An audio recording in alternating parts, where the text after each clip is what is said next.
introduction, and I'm glad to see several by now familiar faces and people who are becoming familiar in this audience. Thank you for coming.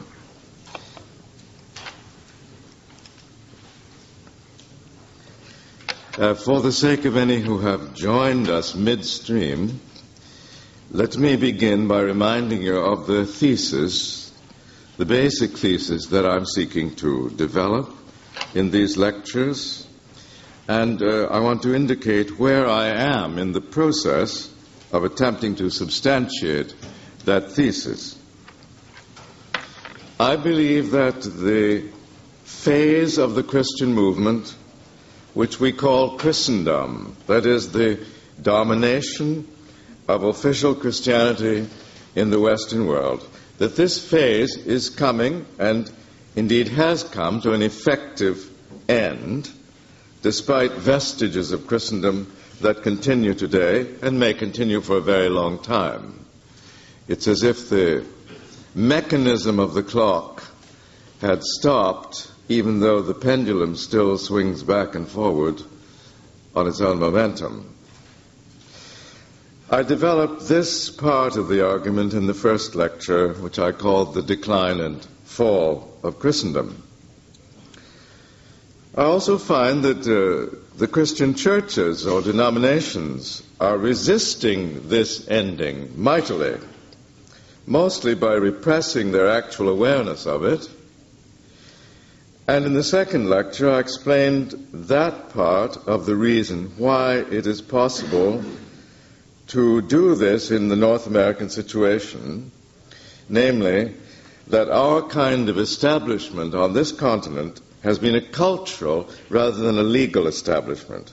That is, it's been an identification of Christianity with general social values and mores of the dominant classes of the society.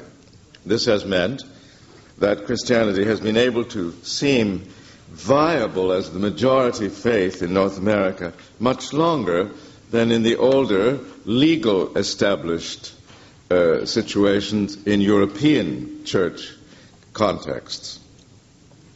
In this third lecture, I want to claim that appearances to the contrary, we North American churches are now being visibly pushed to the periphery.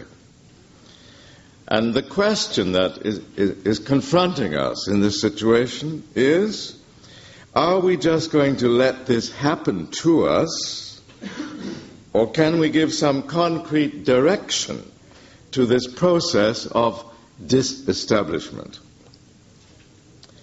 Can we make this process work for good? Now, not because I am an optimist, but because I believe in God, I believe that we can. We can, in some meaningful sense, disestablish ourselves and, in the process, recover something of our genuine mission in the world. And then in the final lecture tomorrow evening, I shall characterize that genuine mission as the mission of a prophetic minority, salt, yeast, and light, distinct from the social milieu of which it is part, and yet assuming a new kind of responsibility for its host society and for the evolving of God's good earth. The first subtitle tonight is The Reality of Our Disestablishment. The reality of our disestablishment, and I engage in this partly because after the first lecture somebody said, please quote me chapter and verse about the actual statistics of our disestablishment. So this, I hope, will answer partly at least that question.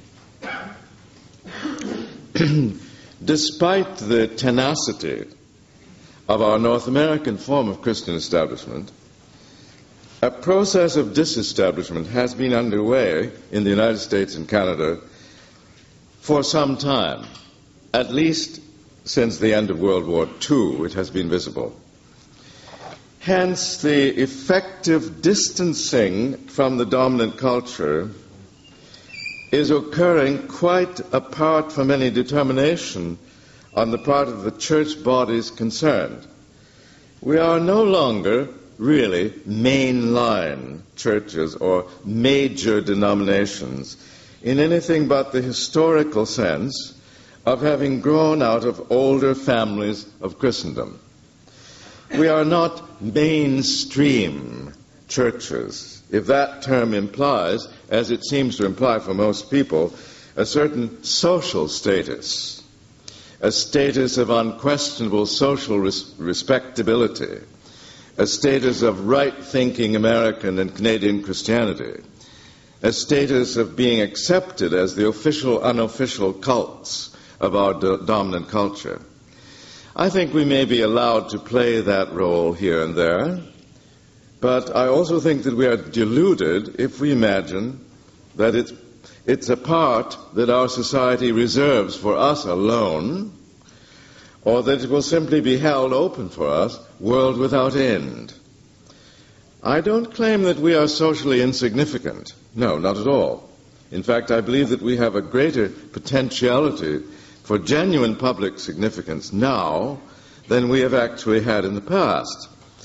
But for the moment, my point is only that most of the denominations that formerly could claim for themselves such distinctions as mainline and mainstream or major denominations and all these other grandiose things are undergoing a shift to the periphery. This shift is partly, but only partly, made conspicuous at the quantitative level. According to the recent study, Christianity, a Social and Cultural History, edited by Howard Clark Key, and I quote, "Most of the denominations that dominated America's religious life before the Civil War, in brackets, Congregationalists, Episcopalians, Presbyterians, and Methodists, are in decline," unquote. Between the years 1940 and 1986, this study goes on, there was an increase in the population of the United States from 130 million to 240 million, a rise of 83%. And I quote again, "Denominations defined by their European origins, for example, Lutherans and Mennonites, have grown at rates roughly comparable to the rise of population. Most of the older Protestant denominations have had rates of growth considerably below the rise in population, and some of the mainline denominations actually lost membership in the 1970s and 1980s. End of the quote. The American ecclesiastical situation, quantitatively speaking, is of course more impressive, if one wants to think in those terms, than that of Europe. But it would be naive to imagine that North America will continue to differ markedly from Europe in this respect in the century that lies ahead. According to the 1982 edition of the exhaustive World Christian Encyclopedia, an Oxford University Press publication edited by David Barrett, according to the 1982 edition of the World Christian Encyclopedia, and I quote, "White Westerners cease to be practicing Christians at a rate of 7,600 per day." Unquote. John Taylor, in an essay entitled "The Future of Christianity," in the recently published Oxford Illustrated History of Christianity, remarks, and I quote, "There is no society more saturated with Christian influence. Yet the main thrust of that steep rise in the number of people in the world who are without religion has occurred not under anti-religious despotism, but in Western Europe." Unquote. Hans Küng's one-sentence summary of the global situation seems to me generally accurate. He writes, I quote, of the 3 billion inhabitants of the earth, only about 950 million are officially Christian, and only a fraction of those take any practical part in the church. Unquote. Now, while statistics are not to be scoffed at by Christian thinkers, they do not, however, tell the whole story. The effective disestablishment of Christianity in its traditional Western form is experienced by all of us at levels of recognition which go deeper than our knowledge of church membership rolls, finances, and other readily quantifiable data of that type. If we've lived in North America for 50 or 60 years, as I have, then unless we are amongst the exceptions, we have witnessed the advent of public attitudes towards religion that are vastly different from those which were prevalent in our teens and 20s. Not only have we seen the rapid growth of an almost complete religionlessness on the part of many of our contemporaries, not only have we observed the erection in our towns and cities of temples, mosques, and pavilions of faiths, known to us formerly, if they were known at all, only out of the storybooks of our youth. Not only have we lived to see the proliferation of Christian sects and, what is more unnerving to us, their elevation to high social respectability, and even in the public mind to the status of normative Christianity, not only have we observed accordingly how the instinct to belief, if there is such an instinct, may now satisfy itself in literally thousands of ways that have little or nothing to do with Christianity that we took for granted, say, in 1948.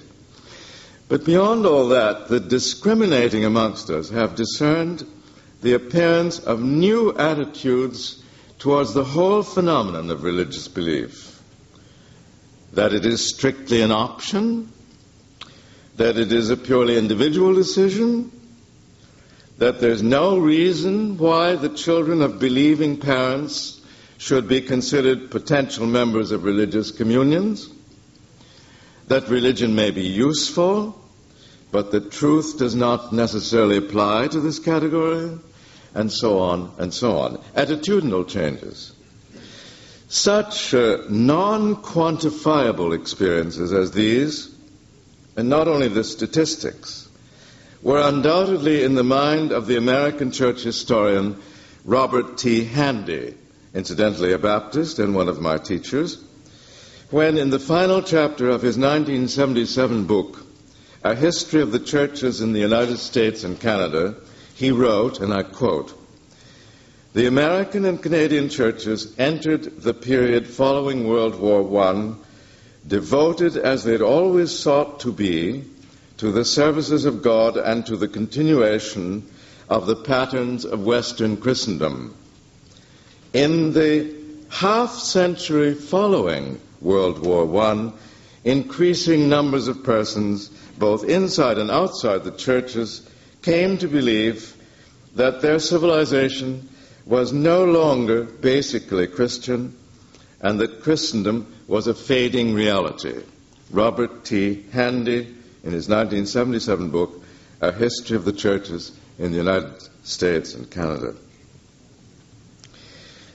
Now, the question with which such observations as these leave us is not whether we can or cannot continue to assume the supposed privileges of our historical form of establishment.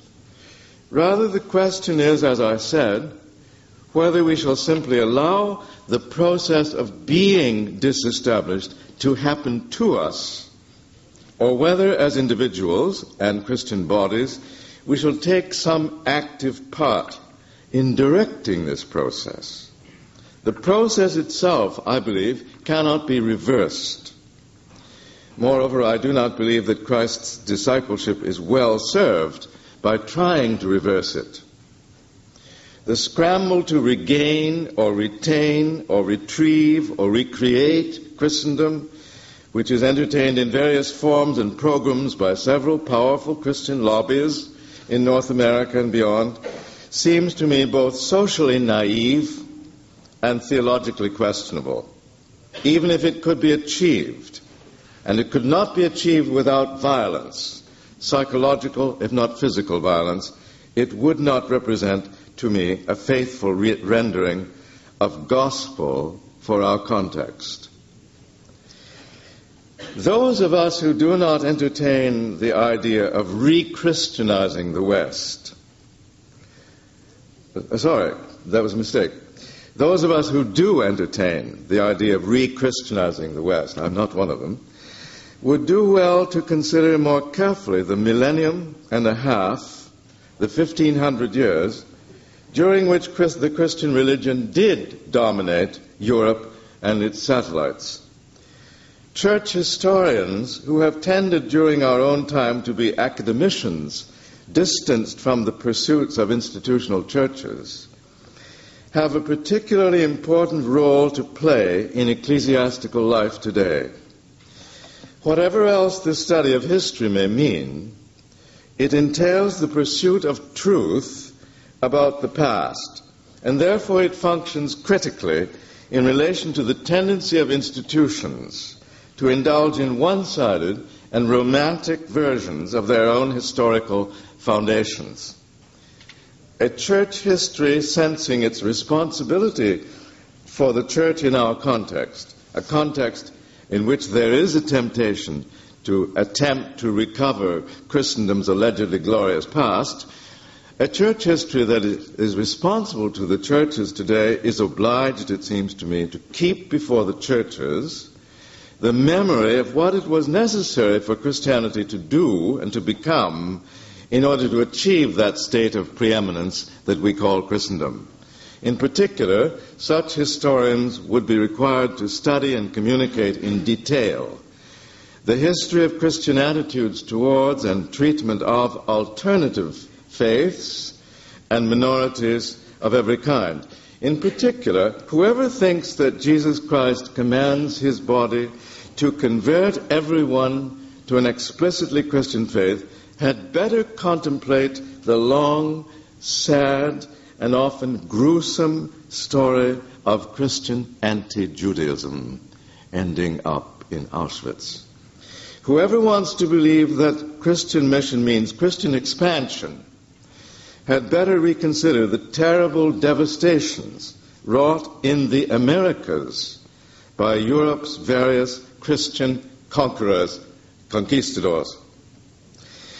If then we find ourselves amongst those who neither can pretend that nothing has changed, nor ignore the whole situation, nor seek to reconstitute the Humpty Dumpty that was Christendom, and if at the same time we are not content simply to allow the process of disestablishment to happen to us, then the only alternative that remains, it seems to me, is to accept the reality of our new situation, to look for the positive possibilities that it presents for us, and to seek to give meaningful direction to what historical providence appears to have in store for us. We could, of course, simply fall into despair.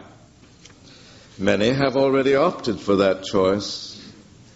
We probably, all of us, know people who have opted for that choice, who find the decline of Christendom so despondent that they don't know what to do. Quietly, they just leave. One can understand this kind of discouragement, but finally, I think it's not necessary. Given a modicum of grace and imagination, thinking Christians today may prepare themselves to see precisely in our disestablishment not an impersonal and inglorious destiny, such as may be the fate of institutions, but the will and providence of God. Our Protestant traditions of theology insist that God is at work in history, and that the divine Spirit creates, recreates, judges, and renews the body of Christ. What's happening to the churches in Europe and in North America today cannot, therefore, but be received by Christians as if it were totally devoid of purpose. The hand of God is in the humiliation of Christendom, and the greatest humiliation of the church is its refusal to be humiliated. Our Protestant traditions of theology also insist that God's hand reaches out, as it were, to the human counterpart, to the covenant partner.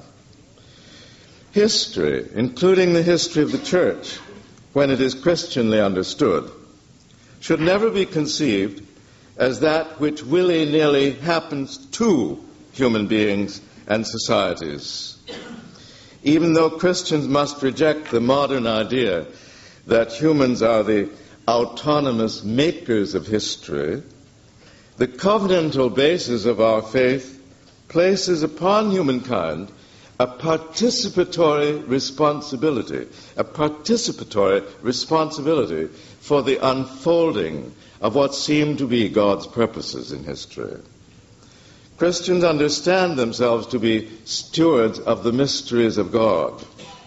Accordingly, we are called to participate in this judgment which is beginning at the household of faith, and to participate also in the reforming of the household of faith. The Reformation teaching concerning the continuous reformation of the disciple community, semper reformanda, assumes that God permits and commands the church to be involved in its own self-assessment and change, and that when this does not occur, something of the very essence of the church has been forfeited. When, therefore, in the subheading of this second section of my lecture tonight, I affirm that the message of the divine Spirit to the churches in Canada and the United States is disestablish yourselves. When I affirm this, I'm referring to just this kind of participation in divine providence, this kind of stewardship. I think that divine providence is offering us as churches another possibility, a new form, indeed a new life.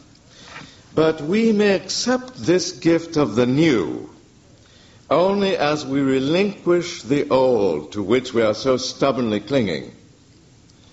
We may reform ourselves according to the new only as we intentionally relinquish what belongs to our past, or much of it.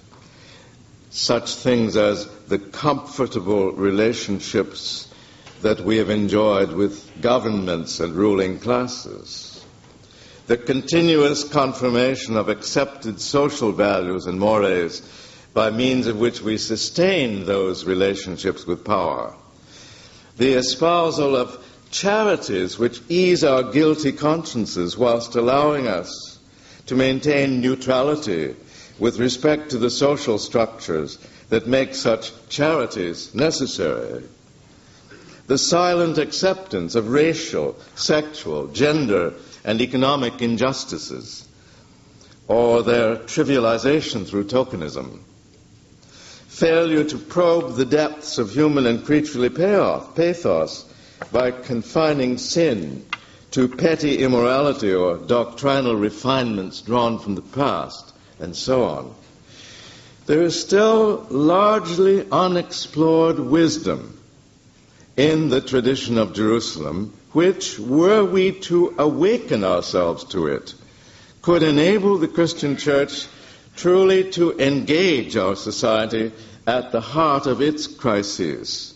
But we shall not even be awakened to that wisdom so long as we are content to play the redundant role of official religious cult to the official society. The point is, however, that role is being snatched from us in any case. And the perpetuation of such an image of ourselves is in consequence increasingly a pathetic one. If we simply wait for more and more of the alleged privileges of establishment to be taken away from us by societal forces over which we have no or little control, we shall not even save for the future what was good in the Christendom past. If, on the other hand, we learn how to disengage ourselves, if with courage and trust we release our hold on what we have been conditioned to believe is something like our right, or an immutable form of the church, if, to use a Newer Testamental image, we lose our life, ecclesiastically speaking, then we may in fact gain our life as Christ's living body. At this juncture in our sojourn, intentionality is the key to the future that these old ecclesiastical structures of ours may have. Intentionality is the key. That leads to my third point, disengagement as a work of theology. Having established the necessary background thought, I shall now seek to demonstrate the thesis that, in my view, must be seriously contemplated by all who remain in the once mainline churches of these nations. That thesis could be stated as follows.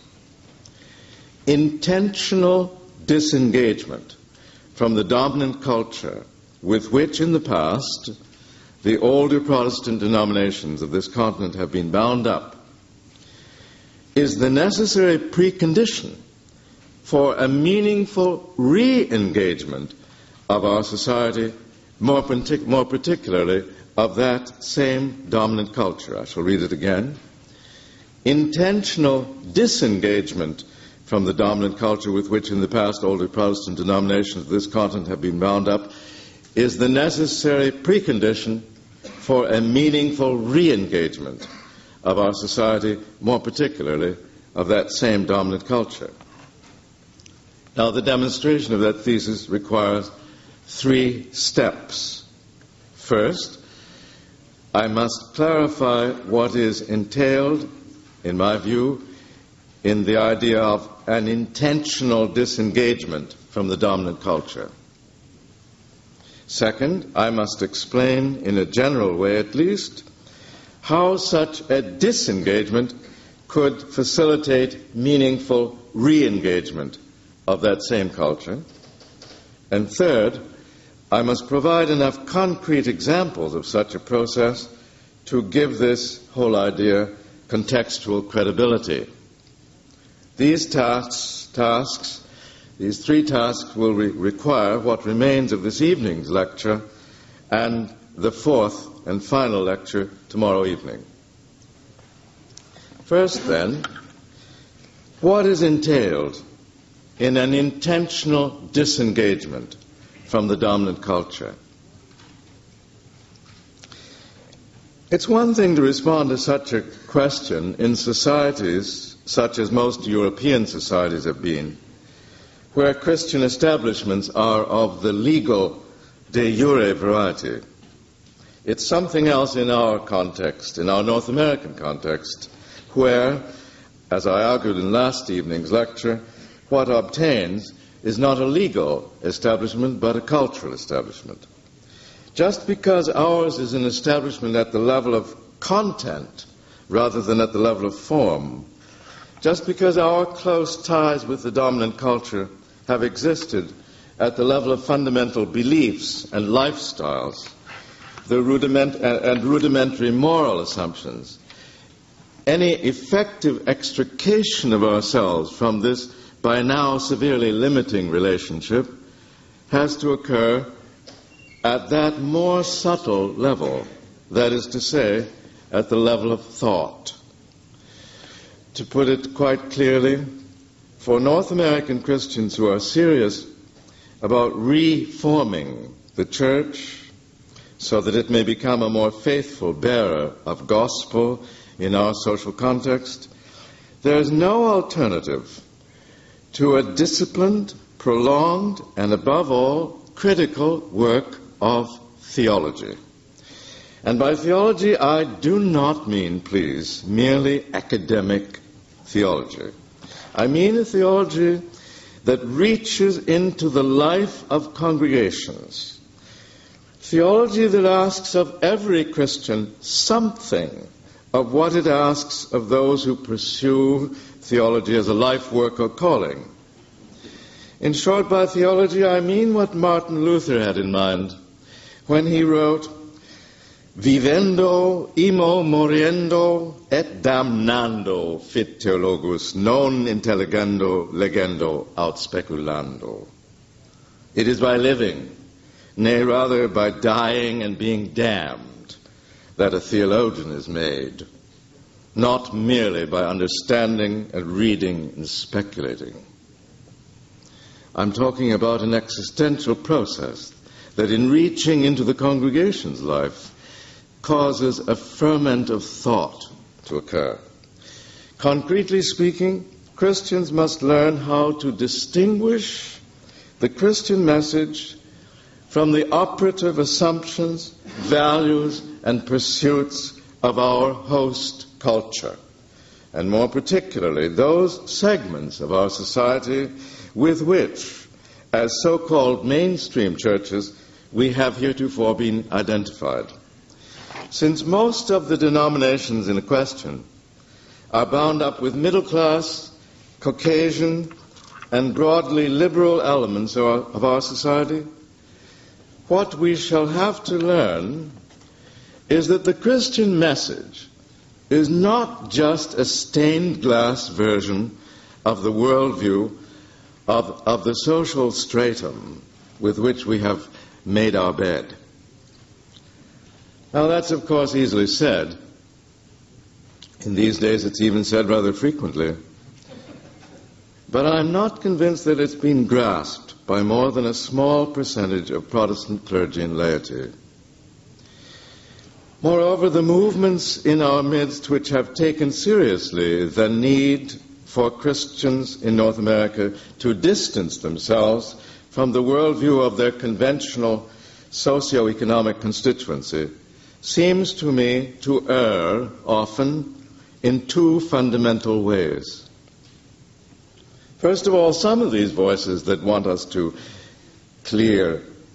get away from our relationship with middle-class dominant cultures, some of these voices convey the impression that such distancing is the very goal for which the church ought to strive, and not just a means to what I called a moment ago our authentic re-engagement of that same society. They give many indications to these voices of disliking the middle-class social stratum and everything that it stands for. They often seem to assume that first world, white, middle-class societies are by definition irredeemable, that they are driven by an irreversible logic of oppression, injustice, and racial exclusivity. They tell us in one way or another that our only salvation as Christians is to dissociate ourselves from our waspish past, or whatever is the equivalent in Germanic, Scandinavian, and other terms, and to align ourselves instead with those whom we oppress. One can understand the peculiar vehemence of such persons, especially those amongst them who know profoundly the plight of the victims that our dominant society has created. But the abandonment of the oppressor is no very likely way of effecting change. Besides, as Wendy Farley, a young theologian in Emory University in Atlanta, has aptly stated, for those adopting this approach, and I quote, sensitivity to injustice and suffering often becomes a new dualism that categorizes human beings according to membership in the group of the oppressed or the oppressor. And she continues, I'm not convinced that this objectification of humanity into victim and executioner does justice to the complexity of the human individual or to the dynamic of evil. The web that unites victim and tyrant in the same person is more complex than the white hat, black hat caricature that seems banal even in its natural habitat, the grade B movie. End of quote. The second questionable way in which minorities in the once mainline churches try to reform the churches is by identifying true Christianity with the adoption of what are perceived as radical positions on various contemporary issues of personal and social ethics. They insist that Christianity means advocating economic reforms aimed at greater global justice, or full-scale disarmament, or the preservation of species, or gender equality, or racial integration, and so forth and so forth. Now, I am entirely in agreement with the ethical conclusions that are suggested in those phrases. But I want to point out that they are conclusions. They are not points of departure. Perhaps the presentation of a radical ethic of economic justice, for example, can be a catalyst sometimes for genuine Christian evangelism. But on the whole, it seems to me, profoundly altered moral attitudes and specific ethical decisions are consequences of hearing gospel. Profoundly altered moral attitudes are consequences of hearing the gospel. When they are presented as if they were immediately accessible to everyone as categorical imperatives, to use the Kantian term, gospel and law are being badly confused. The recent publication, A Social and Cultural History of Christianity, to which I made reference a moment ago, draws attention to one of the unfortunate consequences of this confusion within contemporary Protestant churches. I quote, "The difficulties of the older Protestant denominations may stem from their willingness to embrace ideas and trends as defined by the nation's media and educational elites, elites that are remarkably unrepresentative of the religion, politics, and values of the nation's population." I am strongly of the opinion that the Christian message erases all distinctions of worth and status between the races and the sexes. But it is the hearing of gospel that achieves this leveling. And if instead of gospel what is proclaimed in the churches is nothing more than the kinds of musts and shoulds and ought tos that one can hear from many other quarters of human society today, then we can't expect church folk to be any more receptive to such exhortations than are their counterparts in society at large. The point is, the great changes that need to be effected in our churches are not, first of all, changes of behavior, but changes of understanding and of will. If the thinking of the churches is altered, then we may expect changes in the realm of attitudes and deeds as well.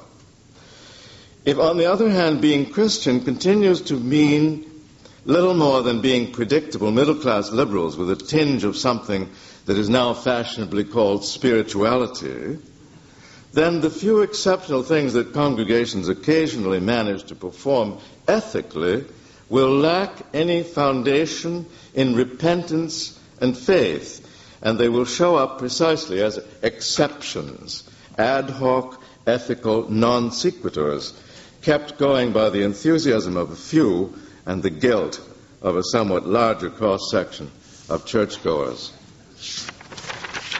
What I'm saying, what I'm seeking to establish by criticizing these two positions is that insofar as we're committed to genuine renewal in the churches that we represent, there are no shortcuts. There are no shortcuts. We must begin with basics. We have now 2 or 3 generations of people in and around the churches who are, most of them, not only unfamiliar with the fundamental teachings of Christian tradition, but are ignorant also even of the Scriptures. Some denominations have been more diligent than others in areas of Christian education, but I doubt that any North American Protestant denomination stemming from the central streams of the Reformation of the 16th century could measure up to the minimal standards of catechesis assumed by the reformers of the 16th century. I think if some of the reformers came in and catechized us, they would be astonished at our amnesia. We even have to ask ourselves whether we have a well-educated professional clergy, or at least a ministry whose basic theological education is continuously renewed and supplemented and then incorporated into preaching and congregational leadership. I think that we have been sold short in ministry by people who thought that ministers ought to be pastoral managers, entrepreneurs of the congregations, rather than teaching elders. Without a deeper understanding of what Christians believe, it's absurd to think that ordinary church folk will be able to distinguish what is true to the Judeo-Christian tradition from the amalgam of religious sentimentalism and bourgeois transcendence by which both church and culture are saturated. Until a far greater number of church-going Americans and Canadians have become more articulate about the faith than they currently are, we cannot expect the churches to stand back from their sociological moorings far enough to detach what Christians profess from the mishmash of modernism, secularism, pietism, and free enterprise democracy with which Christianity in our context is so fantastically interwoven. But that such a right dividing of the word of truth is what we shall have to aim for is borne out by recent sociological studies as well as theological ecclesiastical investigations. In their 1987 work entitled American Mainline Religion, Its Changing Shape and Future, the sociologists Wade Clark Roof and William McKinney write, and I quote, "If a revived public church is indeed on the horizon, moderate Protestantism will play a key role in bringing it into being. This will require forms and qualities of leadership that have seldom been forthcoming from the Protestant middle. A revitalized ecumenicity and new, bold theological affirmations are critical, especially a theology that resonates with and gives meaning to the experience of Middle Americans." End of quote. Disengagement from our status of cultural establishment is primarily, then, a work of theology. And while that certainly constitutes work, because contemporary Protestants as a whole have not given prolonged thought to the faith, it is also a necessity that is felt by significant minorities within all of the denominations concerned. Instead of catering so exclusively to what are usually described as pastoral needs, though the term often cloaks institutional busywork, ministers today are recalled to the teaching office. If the minister of the congregation is not herself or himself, in some genuine sense, a theologian, then we cannot expect laypersons to adopt some measure of the sort of informed thoughtfulness that is needed if as churches we are to find our way into the future.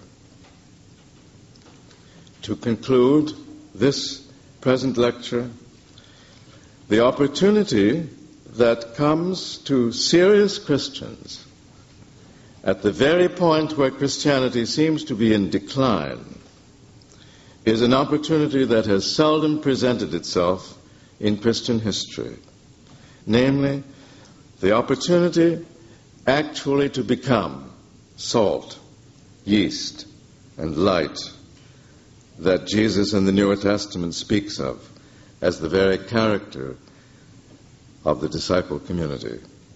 To grasp this opportunity, however, we are going to have to relinquish our centuries-old ambition to be the official religion, to be the dominant religion, to be the powerful religion of our society. Ideationally, we must disengage ourselves from our society if we are going to re-engage our society at the level of truth and justice and love. In the final lecture, I'm going to take up this theme of disengaging in order to re-engage.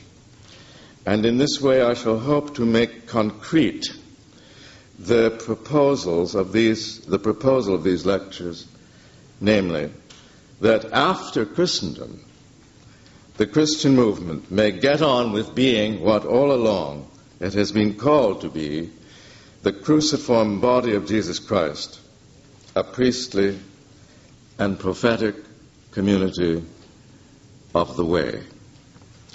Thank you.